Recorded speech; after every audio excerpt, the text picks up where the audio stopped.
Бичлэг эхлэхээс өмнө мэдээж та бүхний үдсэн айны хүртэл байх боломжтой бөгөөд хэрэг тийм бол комент секцэд илүүлдэгээрэй. I think the girls with their nails done now.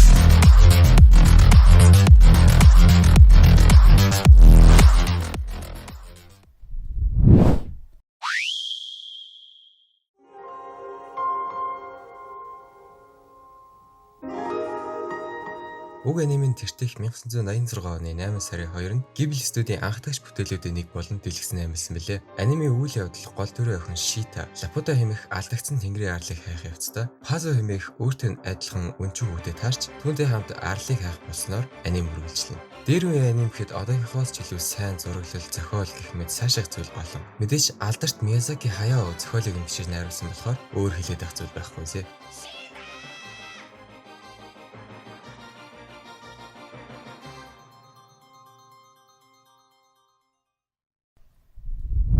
Skate Infinity.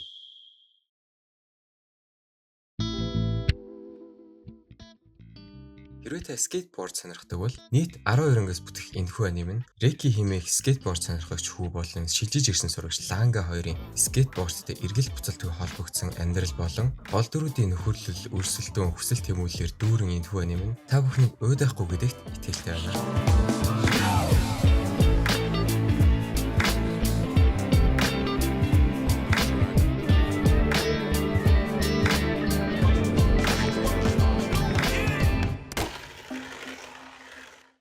Ингээд дараагийн аним бол Boku no Pico.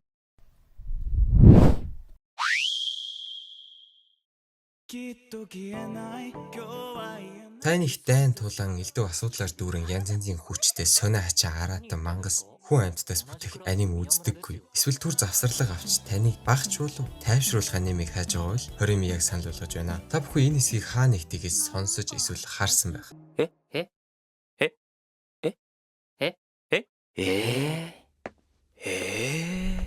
Аним маань ерөнхийдөө бол нэг өдөр Миямура Изуми буюу анимын гол дүр ангийнхаа нөхөн Хори Кёкогийн ар гэрийн амьдралтай санамсаргүйгээр орооцолдож, ингэснээрээ Хори Изумигийн ангийнхаа хүүхдүүдээс нуудаг байсан шивээс пирсинг зэргийг нь олоод харчихна. Тэгээд Хори Изуми бие биенийхээ нууцыг хадгалан хамтран ажиллаж, нэгэд хугацааны дараа бие биентэйгээ өмнөхөөсөө илүү дотн босноо анзаарснаар анимын үйл явдал үргэлжлэнэ. Тэртех 2007 онд анхны манга нь хэвлэгдэж цацагснаас хойш нийт 42 бот 32 анимашн хийгдэд амжижээ.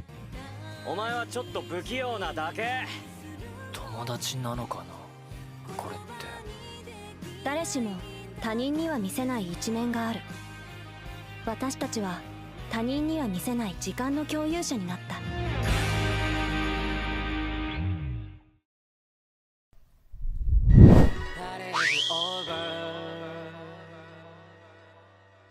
それでも踊りたかった。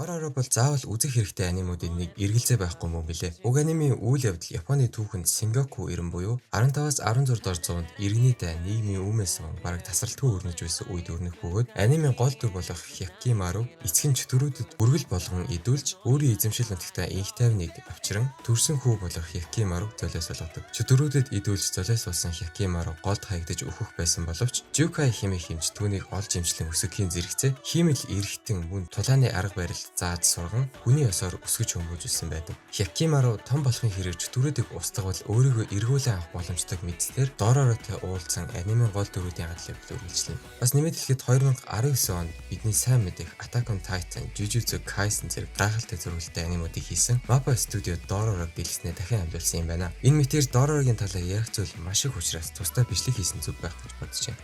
Тэгэхээр Dororo үзээрэй.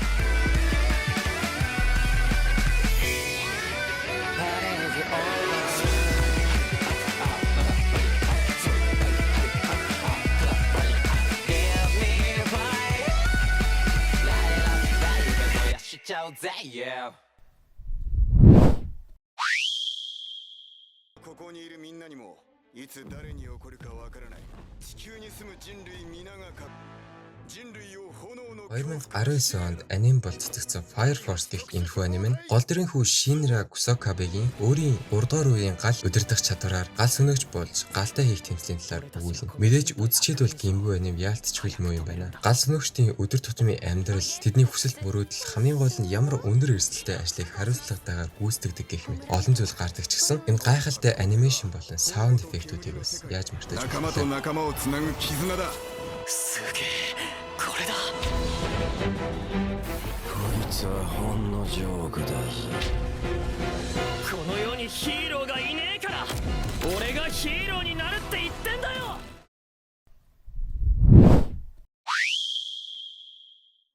Walt Disney Studios presents a Studio Ghibli film Honey, don't take a shortcut. You always get us lost. from master filmmaker Гол дүрийн охин Ogino Chihiro гэр бүлийн хамтаар зугаалж явж байгаад нэгэн түнэлтэд таарч гэр бүлээрээ орохоор болдог. Chihiro түнэлээр ороход орхигдсон парк магийн газар ирж ойролцоо хоолны газараас эцэг хийгээ гахаа болсон байдалтай болдог. Ингээд цаашаа эргэн тойрноо үзэж явахдаа маш том халуун усны газар олж ороод тэндээ ажиллахаар болсноор аниме үйл явдал үргэлжлэнэ. Яалтчгүй Ghibli Studios тэр тусмаа Miyazaki Hayao-гийн бичиж найруулсан анимууд нэг тийм өвөрмөц бусдаасаа онцгой байдаг шүү дээ. Мөн Miyazaki Hayao нь энэхүү анимаараа Оскар хүртэл аваад амжсан байдаг төвхтэй шүү дээ.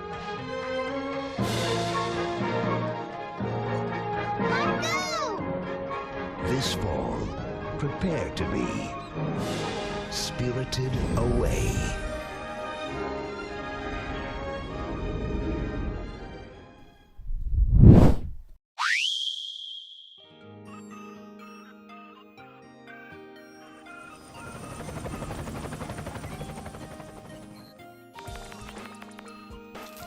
Угааны нь ерөнхийдөө Yukichi хэмээх BBC aka Big Black Cat-ны Saku Fukuzawa хэмээх ганц бие эзэнтэйгээ амаран болон өдөр хоногийг өнгөрүүлж байгаагаар гарах нэ. Мөн л адил зүгээр л сайхан чийлэрч үзэх аним болохоор чийлэмэр санагдсан үедээ үзэхэд 一緒に тохиромжтой. 住んでるのに私知らないことばっかりだな明日の猫缶のためにこの人間はやべえ人間であるおかわり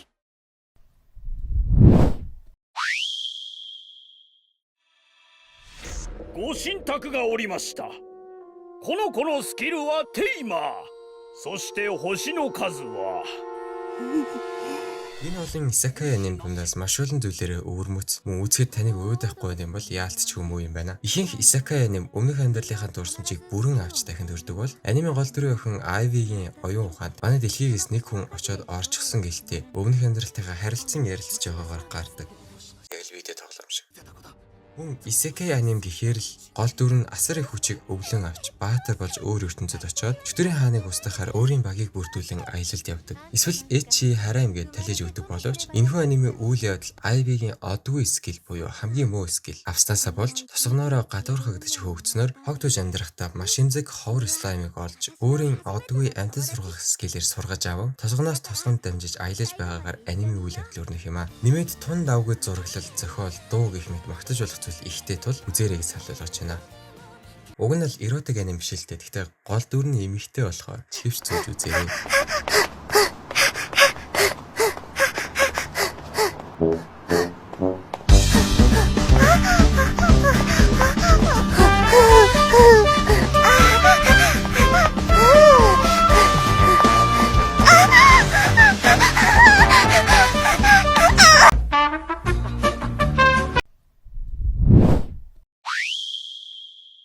Найзуудаараа цугулчихсан хийх юм олдохгүй. Юм үзэх болохоор ихэнхдээ энэдмийн эсвэл аим шиг үздэг шүү дээ. Тиймээс яг тийм үед үзэх аним бол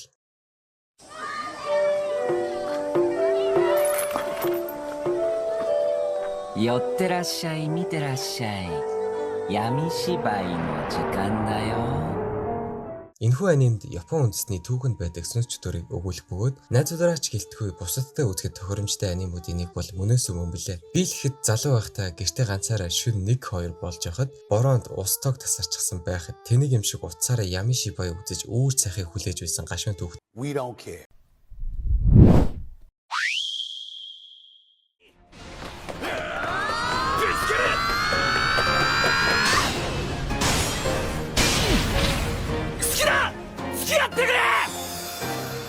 Миний л хувьд романс төрөлд нэлээд дээгүүр бичигддэг аним. Аним ерөнхийдөө нэр шигээ алдарч зохиол Ромео Жюлиеттэй төстэй бүр гол дүрүүд нь хүртэл Ромео Жюлиет гэсэн нэртэйгээр гардаг. Би биенээ яс махандаа тултал үзий яддаг хоёр дотор байрны хоёр толгойлогчид нэг нэгэндээ дурлцсан байх ба хориотой хайрынхаа төлөө хамтдаа тэмцэж байгаагаар үйл явдал өрнөссөн байдаг шүү дээ. Хэрвээ та энэ хүртэл үзсэн бол баяр хүргэе. Та амжилттайгаар санаас юм бичлэгийг үзэж тусглаа.